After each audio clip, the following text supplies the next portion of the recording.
Hello friends, welcome back to my channel. My name is Mansa Queen. If this is your first time here, you are absolutely welcome. And in today's recipe, I will be showing you how I make my delicious, moist, and creamy corn casserole.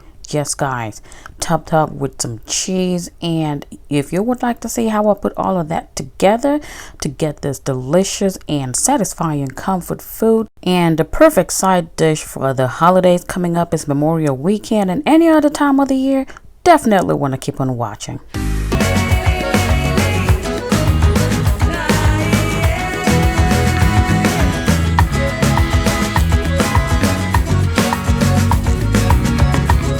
These are the ingredients I'm going to be using today. I have 1 can of cream corn. Yes, you need this cream corn because it is going to provide a lot of the moisture and richness in this corn casserole. So this is just 1 can and you want all of it.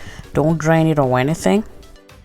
You would also need 1 can of whole kernel corn, and it is important that you drain all the liquid out of this can. You do not want any of the water in there.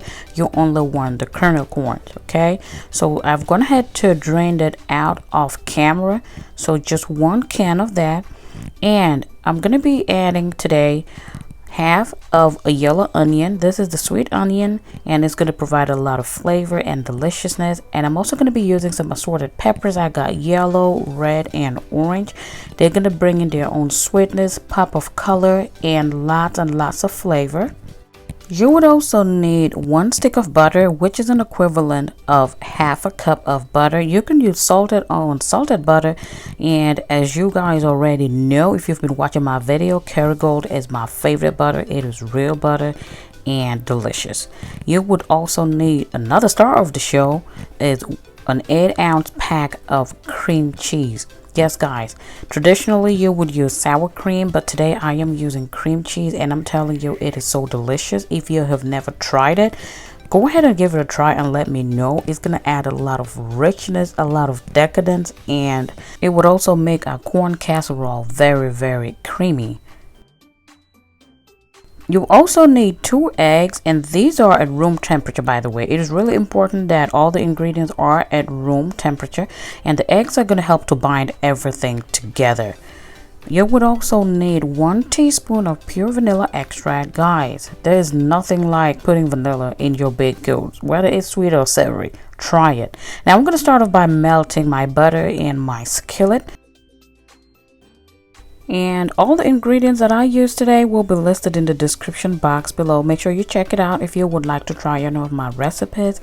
And if you also get to try my recipes and you want to tag me or show me a picture of it, feel free to add me on Facebook or Instagram. I will put my handle on the screen. It is at the Mansa Queen, and I will be happy to read whatever you have to share with me. You can also email me. Check out my About tab on my homepage on the channel, and you would find my email as well. So now I'm just going ahead to chop up my peppers. This is going to add a whole lot of flavor, like I said, and you can see that my butter is melting on the side. You don't want to burn this butter. It's important that you don't burn it, so I'm just melting it on very low heat, and as you can see, it is starting to melt. Now once it gets hot, as you can see right here, it is ready. I'm going to go ahead and add in my chopped onions. All we want to do here is to get this onions caramelized and get most of that crunch out of it. So I'm just going to keep stirring it. Again, I am cooking on medium-low heat. So about 2 minutes later, you can see that our onions are cooking really good, and I'm starting to perceive that sweet smell of it. So you can tell that it's caramelizing. So it is time to add our peppers.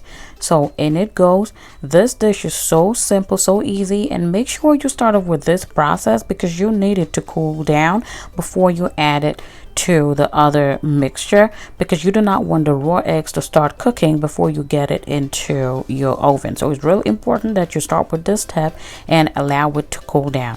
So I've added the peppers, and I'm just going to let it cook for an additional 3 minutes. So it was about, cooking time was about 5 to 6 minutes in total. And as you can see, our peppers have wilted a little. They have released their own sweetness. Now at this point, you can decide to add any seasoning of your choice, like garlic powder, black pepper, but I really don't add anything. In the meantime, while I let it cool down, I'm going to preheat my oven to 350 degrees. And as you can see, I have put in my casserole dish to get it nice and hot.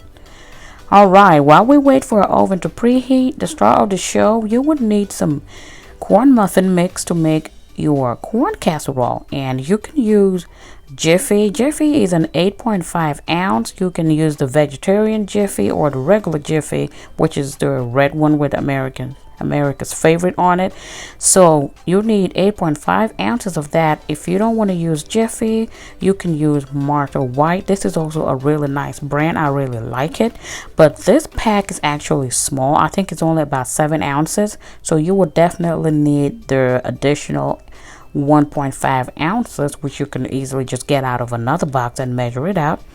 This is another option. The sweet yellow cornbread by Martha White is also really delicious. I think this is my favorite. Love it. Now the main difference between the Jiffy vegetarian and the regular Jiffy is that the vegetarian Jiffy does not contain the animal fat or the pork lard that is in the regular Jiffy. That is the main difference. So basically you need 8.5 ounces of any of your favorite cornbread or muffin mix. Now I'm gonna head to add in my 8.5 ounces of corn muffin mix, and if it has any lumps, you can just go ahead and break them up.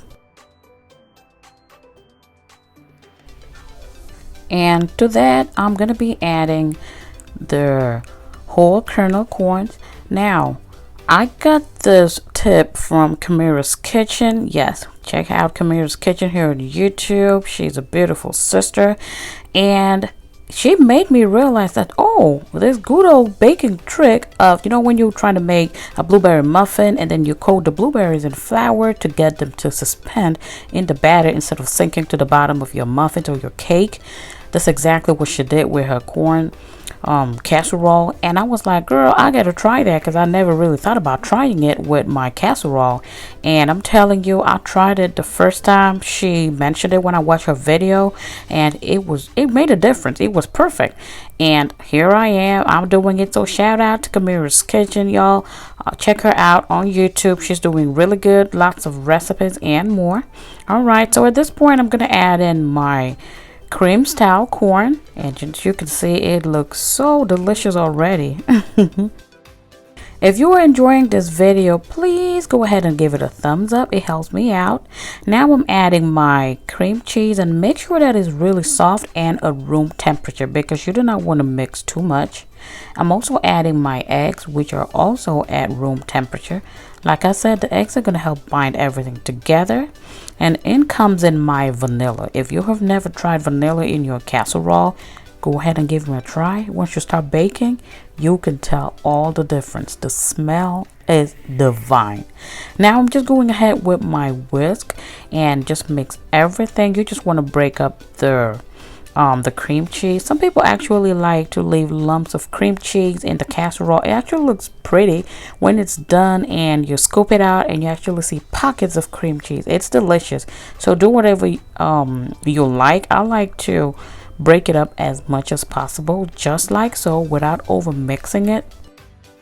And now butter and cooked vegetables have cooled down, so I'm adding it into the mixture. Again, it is important that you let it cool down, because you don't want the raw eggs to start cooking at this point. So just put everything in there. The oil is well seasoned. I mean, the butter is so well seasoned, and the vegetables are just perfect. So just fold it in there, give it a nice gentle mix, and your oven should already be preheated at 350 degrees, and my casserole dish is fresh out of the oven and piping hot. At this point, I'm just going to pour out my mixture, and I could literally hear it sizzling. That sound is so satisfying. I do it to get the bottom crust to be so crispy and delicious. Now to top it off, I'm going to use about 1 cup of cheddar cheese. This is mild cheddar. You can use Colby Jack or any cheese of your choice. You can also use up to 2 cups of cheese. I don't typically like a whole lot of cheese on it, so this amount is perfect for me. So top it up on the top, and it is going to create the really nice and decadent crust on the top. So into our oven it goes at 350 degrees Fahrenheit, and we're going to bake this for about 40 to 45 minutes depending on your oven. If you're using a conventional oven, your casserole is going to come out a little more on the darker brown side than when you don't turn on the conventional bake. So I use my conventional bake to get this nice brown color. Again, you could just bake it on regular if you don't have a conventional oven, and what it's going to do is just going to be a more pale and lighter color. Now I inserted a skewer in the middle and it came out pretty clean, so I'm just going to let it sit a little. The top part is so crispy and delicious. So I let it rest for about 10 minutes or so. I could have let it rest a little more, but I was so eager to try this. The edges are so crispy, but then the middle part is so jiggly and soft and moist. Perfection. Look at that, guys. Look at how delicious that is. You can see the pop of colors. The whole kernel corns are sticking out. The peppers, that vanilla smells so good. This is the perfect comfort food. Again, it's Memorial Weekend. You can easily put this together for your family. If you don't have any cream cheese, just simply use 1 cup of sour cream. It's going to come out perfect as well. Let me know if you would like to try any of the tips that I have shared in this video. Again, you can always tag me on social media. Have fun with your families and enjoy your Memorial Weekend. It's a long weekend. Stay safe, and I will see you in my next one. Until then, I love you all. Bye.